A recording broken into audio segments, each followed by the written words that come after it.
Nonprofits, charitable organizations, they are really they're the fundamental support system and backbone for a lot of people that need that help.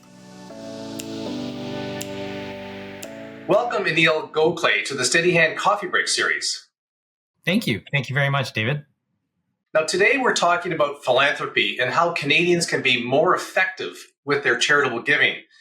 Now, Aneil, you're the Director of Philanthropy at the Toronto Foundation. Can you tell us a little bit about what it is the Foundation does and how does it fit into the Canadian charitable sector?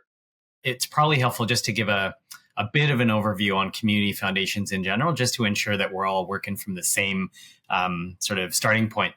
Community foundations have been around for hundreds of years. And in fact, there are over 200 in Canada alone. The idea is really all about improving quality of life of a community by deeply understanding local needs and then inspiring collective giving. So basically, what's different is that generally, a community foundation is like it's cause agnostic. We really want people to get engaged in the community and give within their means, both to causes they care about, but also where the needs are the greatest. And community foundations generally offer those insights, relationships, and frankly, the platform to really enable that to happen. And so Toronto Foundation is one of Canada's 200 community foundations. And we've been around since 1981. And we basically work with individuals and families to help them with their philanthropy in all the facets and ways that I mentioned earlier. That's fascinating. Now, you used a number of different terms. Foundation, charity. Can you describe a little bit about the difference between a foundation and a specific charity? And are there other types of organizations in the philanthropic sector that exist? For sure. Okay, it's good. I'm glad we're starting here because, the nomenclature can get a bit confusing at times for folks. So simple way to think about it is as follows. So all foundations are charities. They are registered as charitable organizations with the Canada Revenue Agency. The difference is that charities generally are roll up your sleeves, do the work organizations, whereas foundations, you can almost think of foundations more like grant makers. So foundations grant to charities that are rolling up the sleeves and doing the work, but the foundations themselves generally don't roll up their sleeves to do the work in the community. And that's probably the main distinction. Kind of the next level is then, your listeners may even know of a term like a nonprofit or a not-for-profit.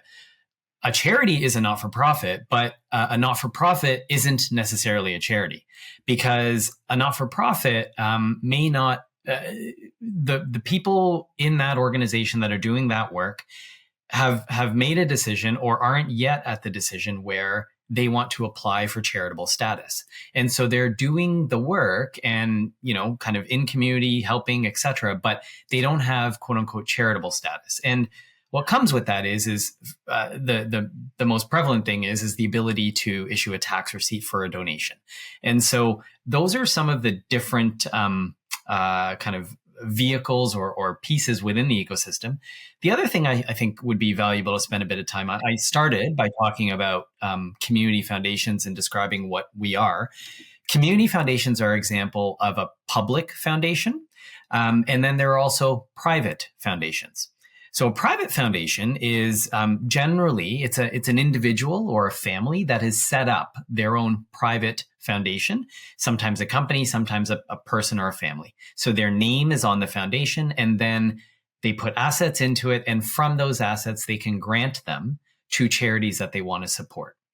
A public foundation, like a community foundation, is a little bit different because we aren't one entity, but instead we are this public entity, the public foundation. And then under us, there are a number of accounts. We're kind of like an umbrella. So at a community foundation, the vehicle, the main vehicle that we offer for folks to engage with is something called a donor advised fund. And I'm sure we'll get into more of this later, but basically a donor advised fund is the technical term or the CRA term that's been given for this idea of having your own foundation. And we'll talk later about the nuance and the differences between a private foundation and a donor advised fund. But let me pause there because now I've just given a lot more material, and I hope that all fits together.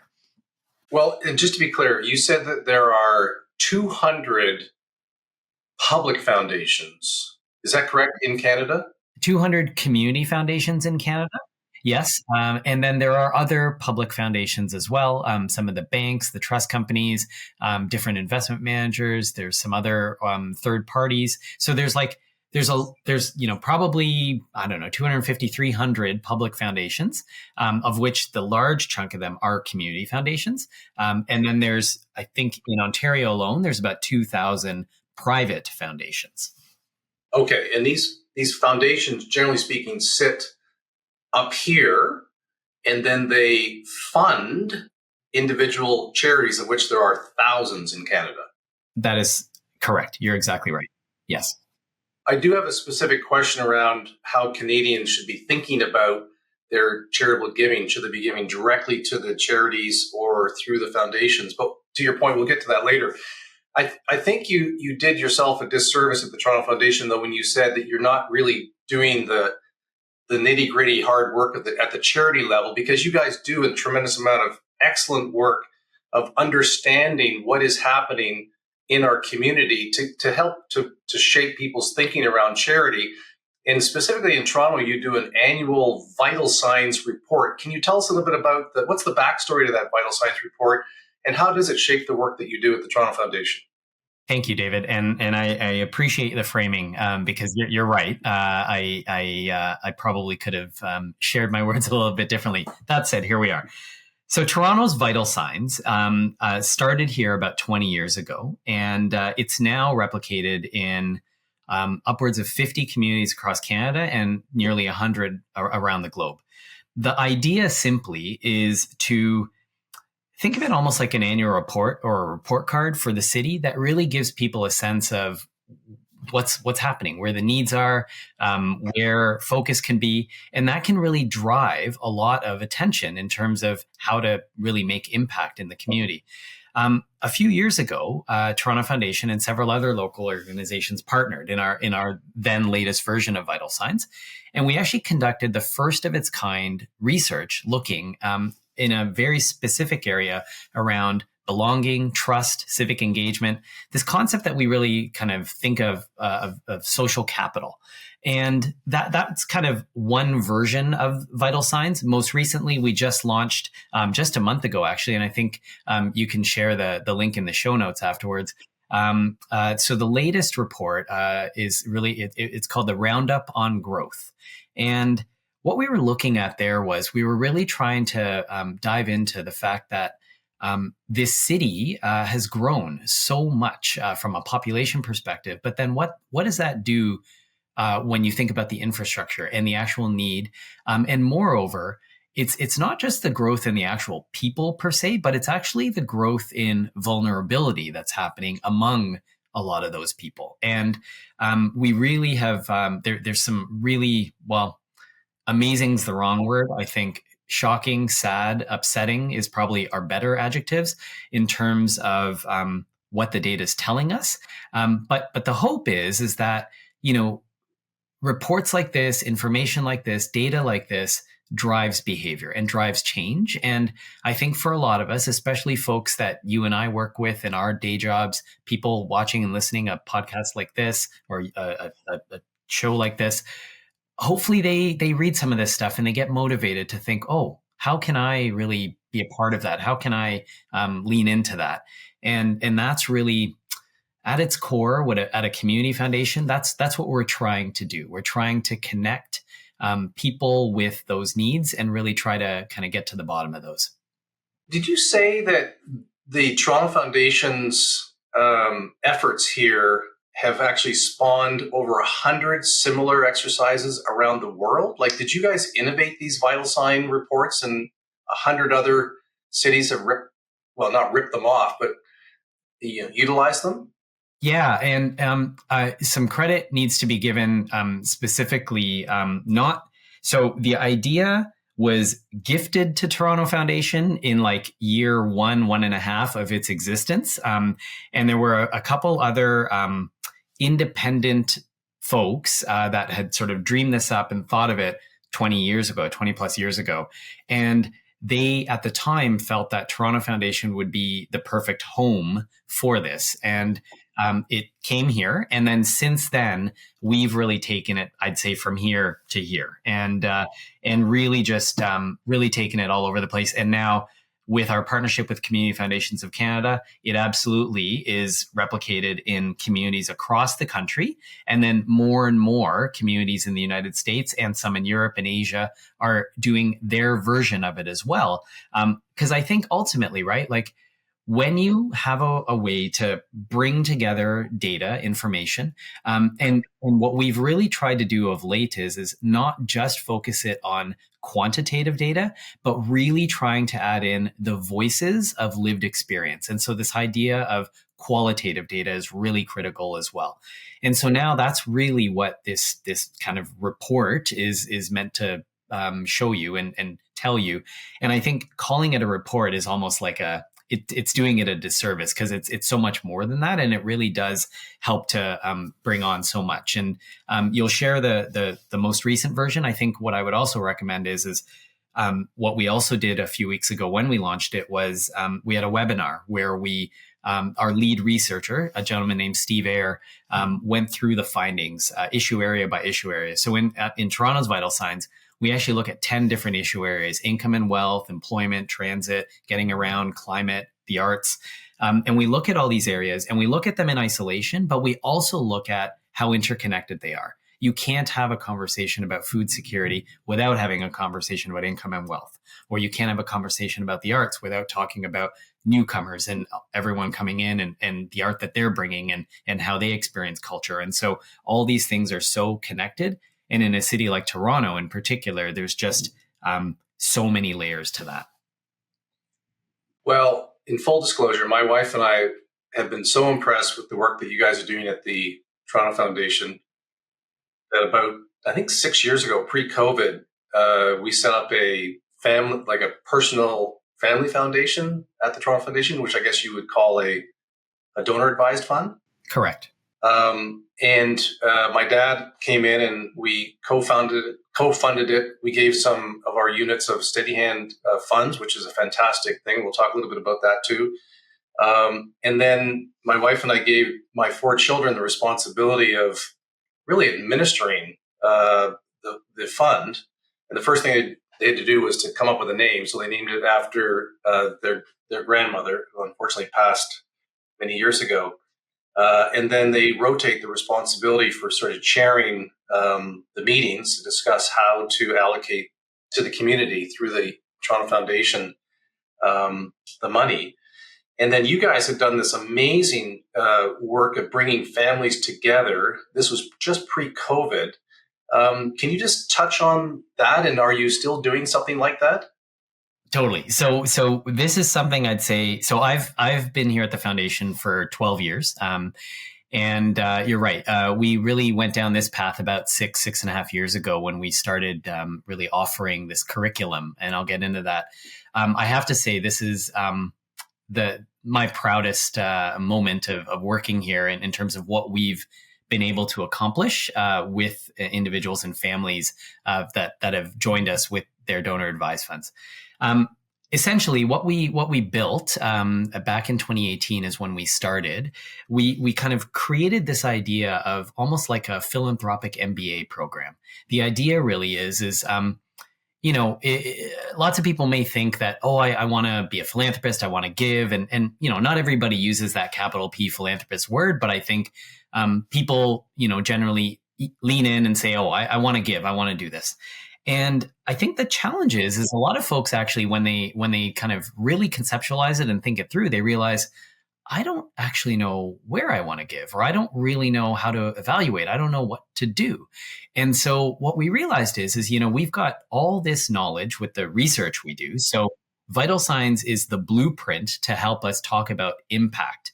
But even before you get there, when you think about individuals and their own philanthropy, you really have to look inwards. And so we spend a lot of time with families talking about values, talking about privilege, and really getting families understanding and thinking both individually and as part of a family unit.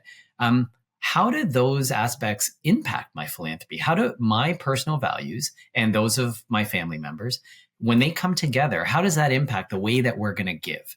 And as a result, it gets you really on the same page to really thinking about how to make impact. And we're not saying that everyone in a family has to have the exact same values, but we're saying when you know your values and you know those of your other family members that maybe you're doing this with, you can collaborate in a much better way, and you can find ways to really connect and make impact in meaningful ways.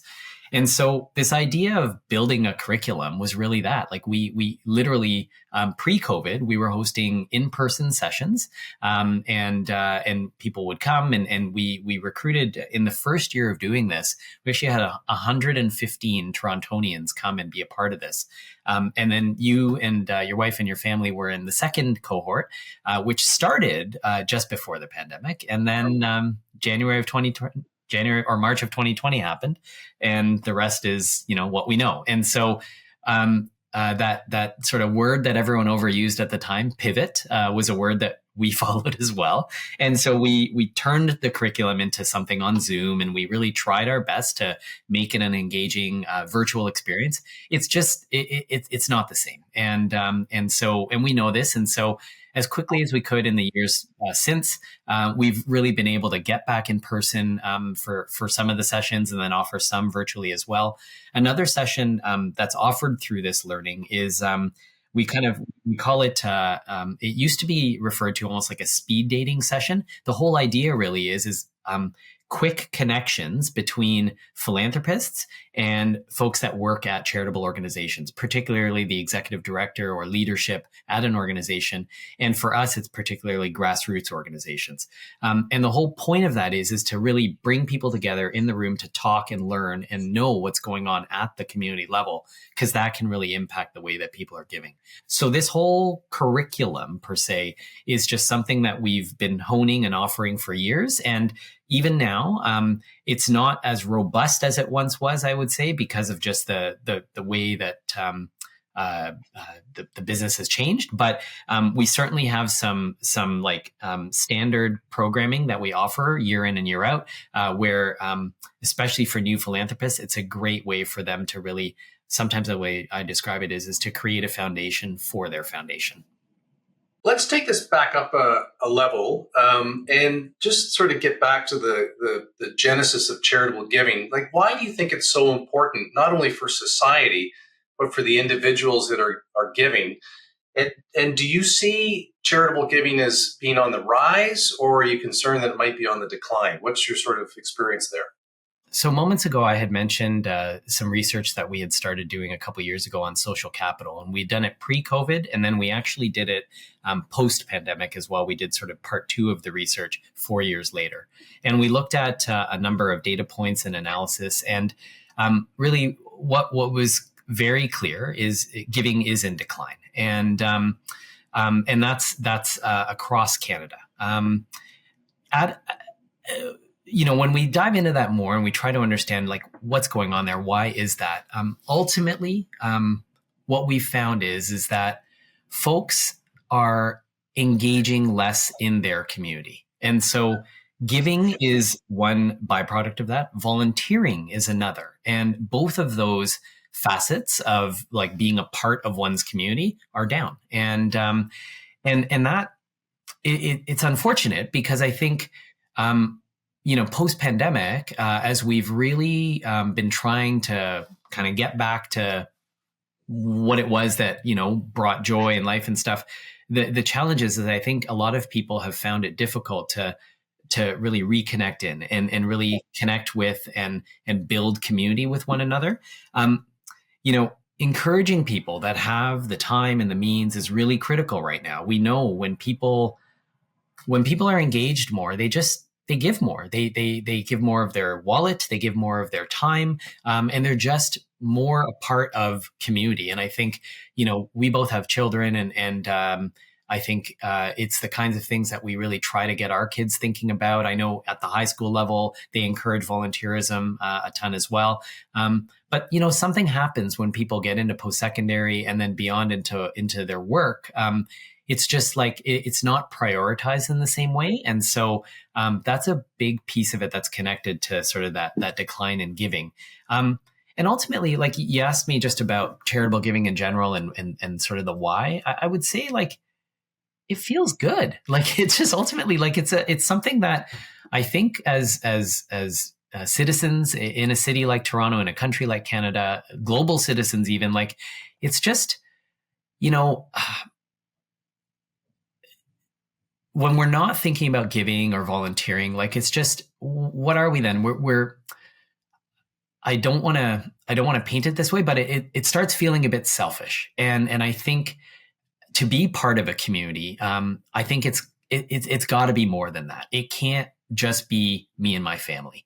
I have to be thinking more broadly than that, because my hope is that more of us are thinking that way, right? And then all of a sudden, if more of us are thinking more broadly, then that's actually lifting up the whole community, because we're all have that in mind. And so that's sort of a really important piece for me in this conversation. Well, Aneil, before we wrap up this first of a two-part video series on philanthropy, can we just talk a little bit about the connection between government services and charitable giving? Because we just talked about how charitable giving is in decline a little bit, and how you've noted that if you don't feel engaged as a member of your community, and COVID has had a big impact on that, you tend not to give as much. My father-in-law used to talk a lot about how much we rely upon government for things that prior to government services, we really as a community used to provide each other. And I just wonder, like, how do we sort of reconcile expecting government to take care of these things versus our own level of engagement as a member of our local community? Big question. I think where I would probably go with this is government for sure plays a role, and they fund a lot of the community-based nonprofits that are doing the work in community and in helping the homelessness epidemic, helping newcomers settle and find work. There's so much that they are supporting. That said, and I was mentioning this earlier, like the vulnerability is just like at a whole other level, and so that support is just, frankly, it's not enough. And when we continue to see the sort of the growing gap between kind of the higher income bracket and the lower income bracket, like it just, as that continues to widen, like it's just, the folks kind of on the other end are really feeling it, right? And so nonprofits, charitable organizations, they are really, they're the fundamental support system and backbone for a lot of people that need that help. And so that's where philanthropy is really helping to sort of like fill that gap, I would say.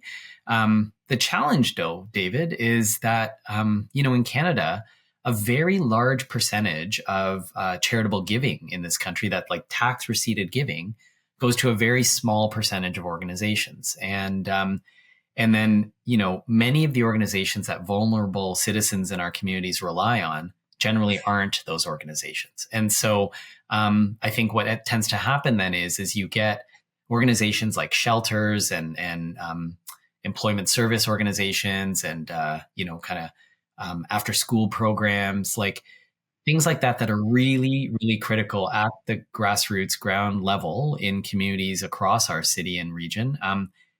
They continue to be underfunded. And then as a result, it's just sort of this perpetual kind of hamster wheel that a lot of people find themselves on. And of course, like they're struggling, right? And so, it's very easy to like kind of just get mad about government decisions and things like that, regardless of who's in power. And you can sort of pick a fight with basically anyone in power, I'd say. But I think ultimately a lot of us have to sort of think about, well, what can we do? What choices can we make? where we can still take care of the people we love and ourselves and whatnot. But like, I just, back to my previous comment, like, I think for me, there's this whole thing about, being caring for more than just yourself, and really going further out there and really thinking about, like, how can I make a difference for some people that maybe I'm not even directly connected to. I don't know the issues they're dealing with, but my volunteering of my time or my donation of some money can probably help them in the circumstances they find themselves in. And so, well, I think it's human nature to want to help. And so you've given us in this first of two videos on philanthropy a lot of really good things to think about. And you've also given us some really fantastic practical resources. And we will link to the Vital Signs report in the video notes below. And we'll also link, obviously, to the Toronto Foundation website, where people can go and find out more and more of the resources that you guys provide. Are you okay if people reach out to you directly? Yeah, for sure. And maybe like I'll you can link to my email directly, and folks can find me on LinkedIn as well. But for sure, that's I would love to chat with anybody. And I think what I increasingly want people to understand too is that, yes, I'm here. I'm representing Toronto Foundation. I work for this organization. But at the end of the day, I want better philanthropy happening in this country, and particularly in Toronto. And so, like, the first conversation I'm going to have with anybody is really about just like, hey, capital P philanthropy, what are you looking to do? What impact do you want to have? And how might we be able to help you? And maybe we're not the right fit for you, but I certainly have a network of other organizations and other professionals that I'm sure could connect in as well. And so more and more, I think we want to be part of this conversation as much as possible, because what tends to happen, unfortunately, philanthropy for a lot of folks can be an afterthought, and it can be really rushed. And then it's just not planned well and thought out. And with a bit of effort, it could really make that much more of a difference. And so I'd love to be a part of any kind of conversation like that, David. Awesome. Well, I can tell you, for my family, the work that we're doing with the Toronto Foundation is an opportunity to bring us together and to talk about, how fortunate we've been as a family, and how not just it's imperative, but it's natural for us to be able to want to, and in fact, give back. So we've covered a lot of the high level issues. In the next video, we're going to dive deeper a little bit more on some of the mechanics of giving. I think we'll talk a little bit about the comment that you made, where the vast majority of philanthropy is going to a very small percentage of organizations, and we need to tease that out a little bit more. So I encourage anybody that enjoyed this content to check out the next video on philanthropy. And if you haven't yet subscribed to the YouTube channel that Steadyhand offers, I encourage you to do so, and to ask to be notified when we load up new content. Aneil, we'll see you shortly. And everybody, thanks for watching.